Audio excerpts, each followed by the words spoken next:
Hello there, this is Out Motorsports. My name is Jake, and this is the 2021 Mercedes-AMG GLA 35. This is a hotted up version of the all-new for 2021 second generation GLA compact crossover. This is based on Mercedes' own A-Class sedan, and a lot of other parts of the world get this as an A-Class hatchback, but here in America, we don't buy hatchbacks because people think they're for teenagers. So Mercedes saw fit to add a little bit of a lift kit, add some black plastic cladding, and call it a subcompact crossover. So we are here with the GLA.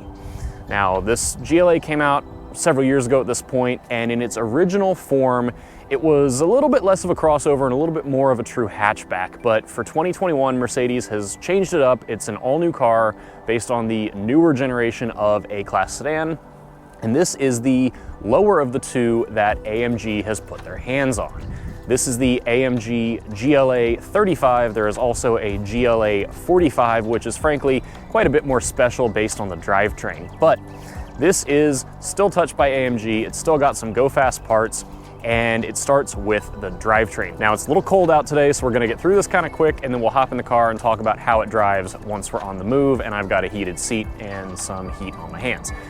Like I said, AMG did start with the drivetrain. This is a 2-liter turbocharged 4-cylinder, as most everything is these days. This one has been breathed on a little bit. It makes 302 horsepower and 295 pound-feet of torque. It's about 70 horsepower and 40 or so pound-feet of torque more than the GLA 250. And the price difference is not quite as much as you would think. If you equip a GLA 250 like this GLA 35 is set up without the engine option, you can get the AMG visuals and everything on a GLA 250. It works out to be $4,000, give or take, to get the 35. Now, with the upgraded engine, you do have an AMG speed shift dual clutch automatic transmission. It's an 8-speed DCT. It is also found in the GLA 250 and the big brother, the GLA 45. Now, beyond the engine, you have that 8-speed DCT. It goes to standard 4MATIC all-wheel drive. This is a front-biased all-wheel drive setup that normally runs in front-wheel drive and can send power rearward as necessary. As far as other big options, AMG did take the GLA 250 and they added some additional chassis bracing to make it be a stiffer car versus the GLA 250. And then they fitted 13.8-inch front brake rotors and 4-piston front brake calipers. So the car will stop a little quicker than the GLA 250. One thing that we're going to talk about in 2021 with every car that we review is the power to weight ratio. A lot of people will talk about horsepower, and that's all fine and good, but without understanding how much the car weighs, it's all kind of irrelevant. So when you talk about a power to weight ratio, you're going to take the weight of the car divided by how much horsepower the car produces. And in this case, we're going to use the power that Mercedes-Benz claims, which is at the crank, not at the wheels, because most people don't provide those wheel figures. You'd have to use a dyno to figure that out on your own. So you divide the one number by the other and you get a ratio. So in the case of the GLA 35, Mercedes claims it makes 302 horsepower, and they claim that the curb weight is about 3,653 pounds. So that works out to about 12.09 pounds that every horsepower has to move. So you can use that number to compare any car based on the horsepower it makes at the engine and the curb weight that the manufacturer claims. So 12.09 is what this GLA 35 AMG produces, and we will be using these numbers throughout the year and onward to talk about how things are relatively compared to one another. So with all that said, let's hop behind the wheel and see how this AMG GLA 35 behaves. Mercedes claims it is very dynamic. If you read the press release for this car, they use the word dynamic 26 times, and it's found all throughout the interior when you're clicking around in the different drive mode options. So let's get behind the wheel, see how it is to drive.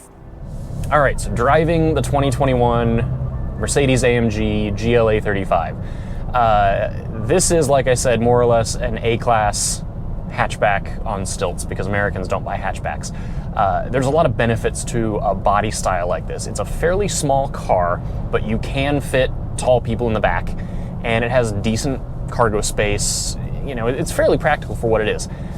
You don't get a ton of ground clearance, so I don't really see the point in having it be lifted, other than the fact that people will buy it, where they wouldn't buy this if it were a true hatch.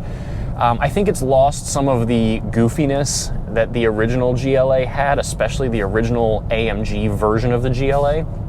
You know, those were truly hatchbacks that were barely masquerading as a subcompact crossover. This is like a little more honest effort. Regardless, I'm not here to talk about practicality or cargo space or any of that. I want to talk about how this thing drives.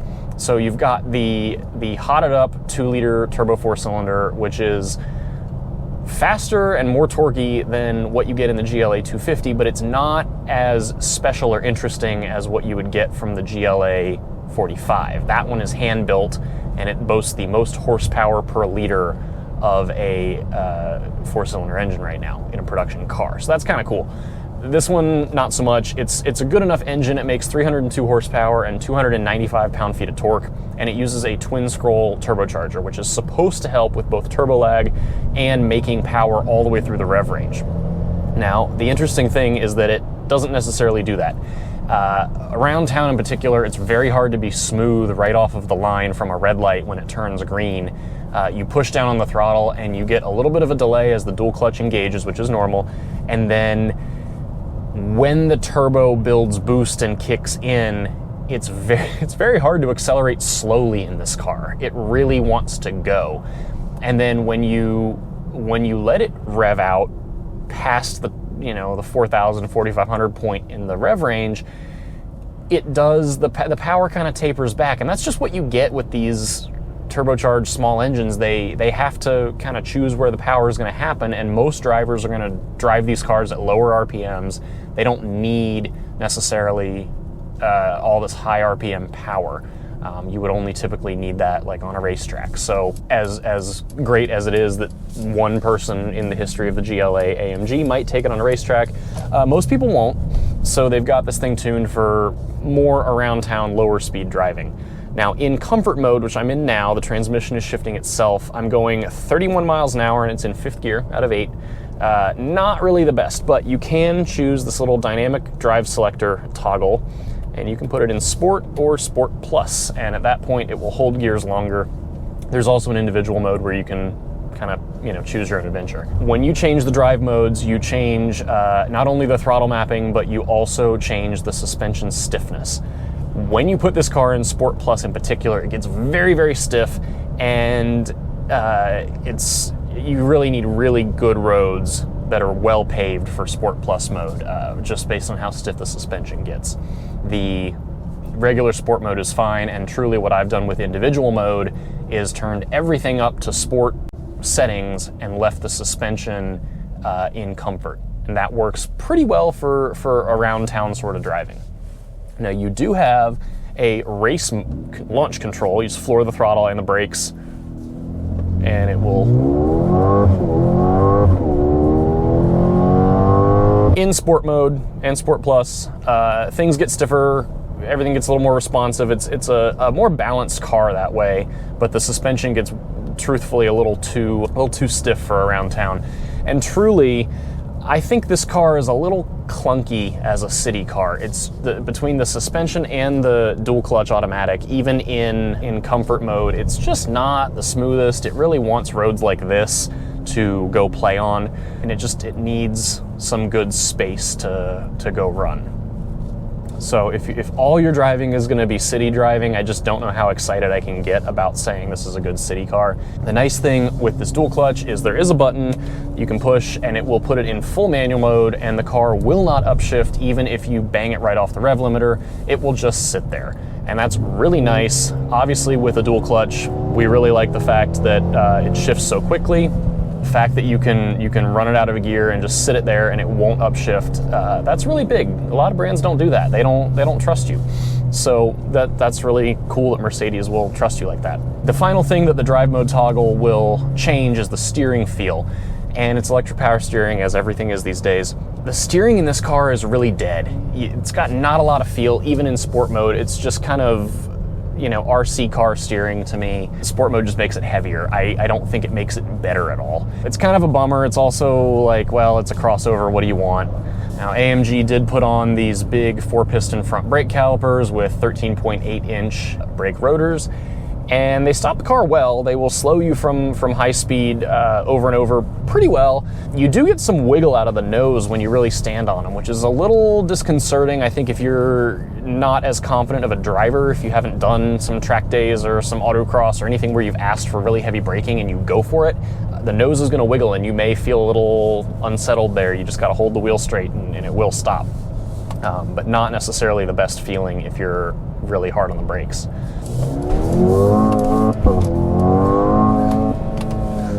There you see me not pulling the paddles fast enough to shift the gears, and it will just run up to fuel cut and sit there. And that's, for better or for worse, that's how it works. So if I had left it in drive, it would have upshifted much quicker. We're gonna go ahead and put it back. I do have it in Sport Plus, so it'll shift aggressively enough, but yeah, that's like a blessing and a curse there. As far as everything else, like I said, the sound system, we don't have the top trim, but that's okay. It's not bad, it just could be better. This car does have the ambient lighting, which is an option on pretty much every Benz product, and it's really classy. I know a lot of companies do ambient lighting at this point, but Mercedes-Benz really does a nice job with it, and they should be commended. And if you're buying a new one, you should get it with the lighting package. It's like $300 or $400 at most, and it's totally worth it. The seats in here are fine. They are bolstered on the sides here. The butt cushion is not as bolstered as I would hope. It's very flat for how bolstered the sides are, so it doesn't seem super balanced to me. I would really like a slightly more aggressive seat. And as far as an overall opinion of this car, you know, I really liked the A220 that I had last summer. It was a great size. It was power that you kind of had to work for, but it was good enough power. This drivetrain, I think, is excellent if you have the back roads and the room to enjoy it. I really do like it. It doesn't work in the city, but you know, if you really want a really good city car, get something with a torque converter automatic, not a dual clutch, like whatever kind of car you're looking at. But if you have good roads, back roads that are a part of your life all the time based on where you're living, and you need something that's got a good drivetrain, the drivetrain itself in this is great. And Mercedes-Benz in general is good at making small cars feel pretty premium. I like the interior in here. I think I just have two issues, and one is that they're trying to make this thing a crossover. Stop trying to make crossovers happen. I really wish we could just embrace the fact that this and all these other subcompact crossovers are really just hatchbacks with a teeny tiny lift, and can we just call them hatchbacks and make them what they are? And you know, it'll only improve handling.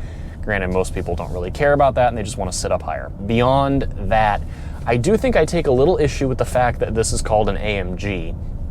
You know, I love the fact that it's got some extra chassis bracing and it's got this extra horsepower and torque. That's great, but truly everything else on here can come on the GLA 250. Even the 250 has the all-wheel drive. It's got the 8-speed dual clutch. You can get adaptive suspension on it. So it's just not, I don't think it's AMG enough. All right, and that is it for this review of the 2021 Mercedes-AMG GLA 35. It's a mouthful. As always, if you like what we're up to, please take a second, subscribe to the channel, like this video, give us a follow on Facebook and Instagram. If you'd like to connect with other LGBT+ car enthusiasts and their allies, please join us at outmotorsports.com. There's a written review of this car on outmotorsports.com, and we also have a full membership community with daily and monthly chat, both in written form and on Zoom. We would love to have you join us.